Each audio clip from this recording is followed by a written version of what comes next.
তোমরা কি জানো, মধ্যবিত্ত ছেলেদের স্বপ্নগুলো খুব দামি হয় না, কিন্তু খুব আপন হয়। হয়তো সে গিটার শিখতে চেয়েছিল, হয়তো বা বন্ধুদের সাথে পাহাড়ে ঘুরে বেড়াতে চেয়েছিল, হয়তো বা অনেকে চেয়েছিল নিজের একটা ছোট্ট ক্যাফে খোলার কথা। কিন্তু সেই সমস্ত স্বপ্নগুলো সময়ের সাথে সাথে আলমারির পুরনো ডায়েরির পাতায় কোথাও না কোথাও আটকে থেকে যায়। বাবার ক্লান্ত মুখ, মায়ের চাপা চিন্তা, সংসারের বাড়তে থাকা খরচ, এই সমস্ত কিছু মিলিয়ে সে বুঝতে পেরে যায় যে তার আর নিজের কথা ভাবার সময় নেই। তারপর সে আস্তে আস্তে নিজের ইচ্ছেগুলোকে মেরে ফেলতে শেখে। যে ছেলে একদিন বড় হয়ে গায়ক হওয়ার স্বপ্ন দেখেছিল, সে আজকে অফিসের এক্সট্রা শিফটে কাজ করে।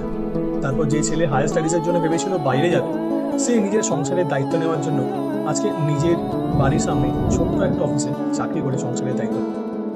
মধ্যবিত্ত ছেলেরা কাঁদতে শেখে না, কারণ একটা সময়ের পরে তাদের কাছে চোখের জলটা যেন বিলাসিতা হয়ে যায়। তবুও তারা হাসি মুখে বলে সব ঠিক আছে, যদিও ভেতর ভেতরে তারা আস্তে আস্তে ভেঙে পড়তে থাকে। তবুও তারা থেমে যায় না, কারণ তাদের স্বপ্নের থেকেও বড় হয়ে ওঠে পরিবারের মুখের হাসি। তাদের অপূর্ণ ইচ্ছেগুলোকে চাপা দিয়ে তারা বাবা মার জন্য ওষুধ কিনে, বোনের পড়াশোনার খরচ জোগায়, আর নিজের সংসারের ভাঙা হাত থেকে করার দায়িত্ব নিয়ে নেয়।